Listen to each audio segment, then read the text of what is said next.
Magandang hapon po, Sir Bong, at magandang hapon din po sa ating mga taga-subaybay sa DZIC. So, Sir Robin, matanong DWIC. ko lang, ready na ba ang NLEX para sa dagsa ng mga sasakyan ngayong Exodus again for Christmas season? Yes, sir.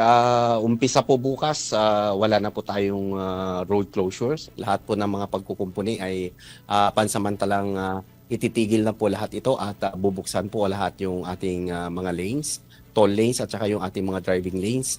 At inaasahan nga na po natin na umpisa na rin po bukas ay dadami na po yung ating mga kababayan magbibiyahe, lalo-lalo na po yung panote at meron po kami strategy po pagka mas marami po yung volume na pa-north at hindi naman po ganun karami yung pa-southbound, inaasahan po natin na yun po magdadagsa at babagal po yung ating daloy ng traffic. Kaya po kami po ay meron pong i-implement na tinatawag naming express lane. Ito po counterflow mula po Balintawak area pa lang po bago pumasok ng Balintawak Toll Plaza at tuloy-tuloy po ito hanggang Balagtas area. So yun po mga mag-e-exit ng May Kawayan, Valenzuela at saka Marilao at maging sa Bukawi ay wag na po siguro gumamit po nitong express lane at malalampasan po nila yung mga exit na yun. Ito po ay ipapatupad po namin ng umpisa po ng alas 5 ng hapon hanggang alas 8 ng gabi bukas ng hapon na po. Every Friday po ito, Sir Bong, at yun naman pong papalit every Sunday po ng hapon, mga 2 p.m. Yun Baliktad naman naman. po yung identity. Oh, baligtad naman po, Sir Bong. Yun naman po yung inaasahan natin na pagdagsa naman po yung bumabalik na ating mga kababayan. Tama. Sir Robin, maganda yan, ano? Kasi it really works. It eases yung volume dun sa, ano, sa main carriageway natin. Tapos kung di ka naman e-exit ng mga malalapit, dire-diretso ka na lang ng counterflow lane. No? Yes, Sir Lalong-lalo Bong. na kung magaang naman yung sa kabila. Tama po. Paulit lang, Sir Robin. So, from Balintawak to Balagtas, tama? Opo. Tama po, sir.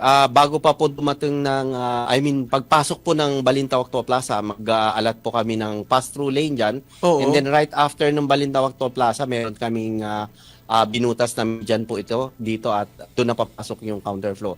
At tuloy-tuloy po yun hanggang Balagtas area po ito after Bukawi. So, mga 25 kilometers yan, tama ba, Sir Robin? Tama po kayo, sir. Around 25 kilometers po yung itong kahabaan na to na express lane. Oo. Kasi lagi tayo nag-big bike dyan. Alam natin yung Yes. Marilao is kilometer 23 eh. Yes po. So, Tama paglagpas. po yan. So anyway, Sir Robin, ilan ba ang volume ng vehicles na inaasahan natin? Maganda tong Christmas kasi midweek siya, no? Thursday. O Opo. pagpalagay natin 24, Thursday. 24 is Wednesday, ano? Midweek, alanganin talaga. Palagay mo ba magkakasabay-sabay yung mga kababayan natin o may mga luluwas ng a little bit later?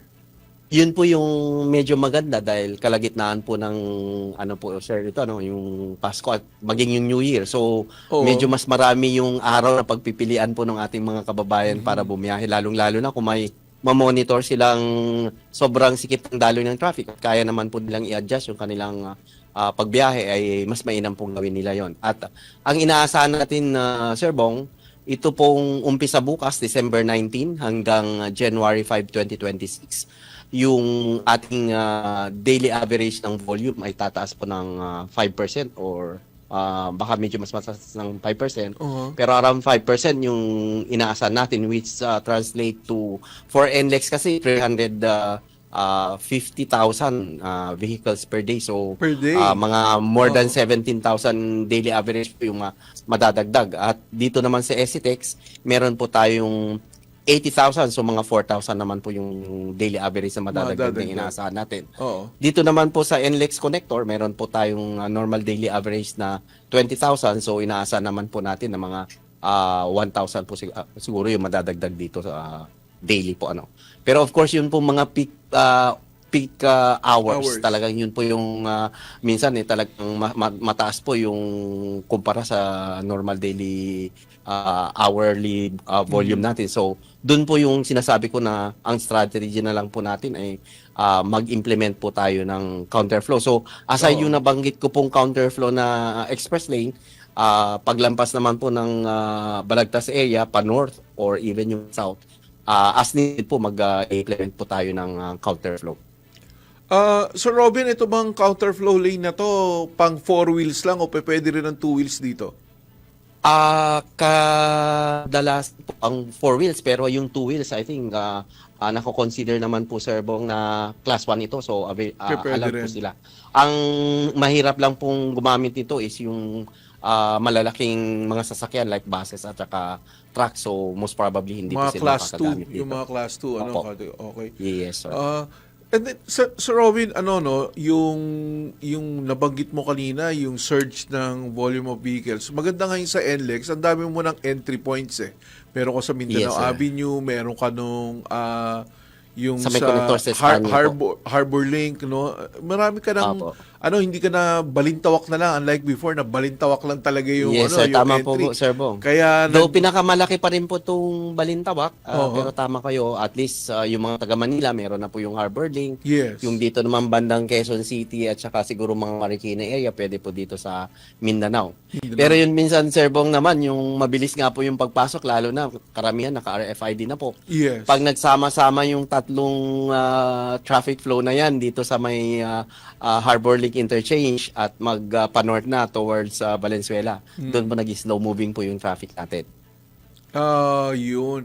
Pero Sir Robin, palagay mo ba marami na yung mga kababayan natin na tumatangkilik ng RFID para mabilisan ng pagdaan dyan sa mga toll plaza natin? O meron pa rin talaga na manual ang gusto yung nagbabayad ng... Opo, yun nga po yung nakakapagtaka, Sir Bong. Though talagang karamihan po gumagamit na, more than 90% na po yung ating naka-RFID.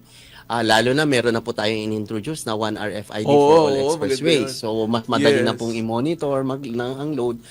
Pero nakakapagtaka at meron pa rin po talagang mga nagka-cash lane, nagka-cash payment. So, yung ating inaalat na cash lanes po, mas madalas tumaba po yung ating pila. Kaya ang ginagawa natin minsan, nagdadagdag tayo ng lanes. Dahil yung available lanes, yun lang naman po eh. So, kina-convert lang po yung RFID lanes para madagdagan yung cash lane. Pero, to a point naman na wag maapektuhan yung ating RFID lanes. Oo, kasi kaya ka nga bumili ng RFID para mapabilis yung transition mo dyan sa mga tollways na yan. And then, maharangan ka ng nagbabayad ng cash. Parang pareho rin, nadidelay ka rin. Opo. Tama po, sir. Kaya yun, iniiwasan natin na dapat hindi mangyari po yun. Pero dito naman po sa mga RFID lanes, pati natin, Sir Bong, pagka ganyan nagkapila, pag mag-rush kasi talaga yung volume, may pila pa rin, inaangat na lang po namin yung toll gate. Toll gate. Yung barrier. mga RFID lanes. Oh. Tama po.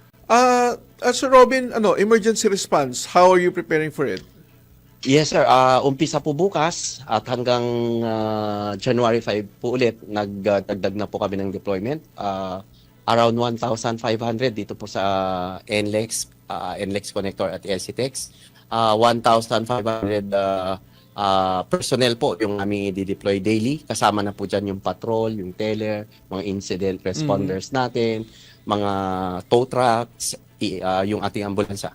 At yun nga po, ganun din po na mag-implement po ulit kami ng free towing po. Umpisa po bukas ng 6 a.m. na actually kasi sasabayan natin yung inaasahan nating mataas ang volume. Hanggang December 22, 6 a.m. start po ulit ng 6 a.m. ng December 23. Tuloy-tuloy po yun hanggang hapon po, 6 p.m. ng Christmas Day. And then December 30, 6 a.m. tuloy-tuloy po hanggang January 1, 6 p.m.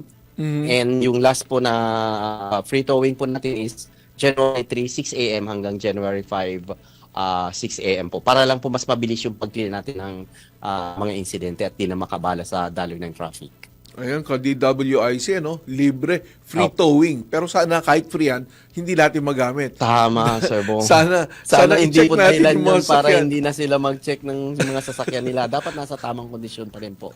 Tama yun, Sir Robin. Well, anyway, Sir Robin, maraming salamat sa iyong oras. Nakapanayan namin kayo ngayon at napaka-importante mga impormasyon para sa ating mga ka-DWIC. Ngayong babiyahe sila sa kanilang probinsya. Sir Robin, maraming salamat ulit. Yes, sir. Maraming salamat po at malaking tulong nga po ito pagpapalam natin sa ating mga turista. Salamat po sa DWIC din po.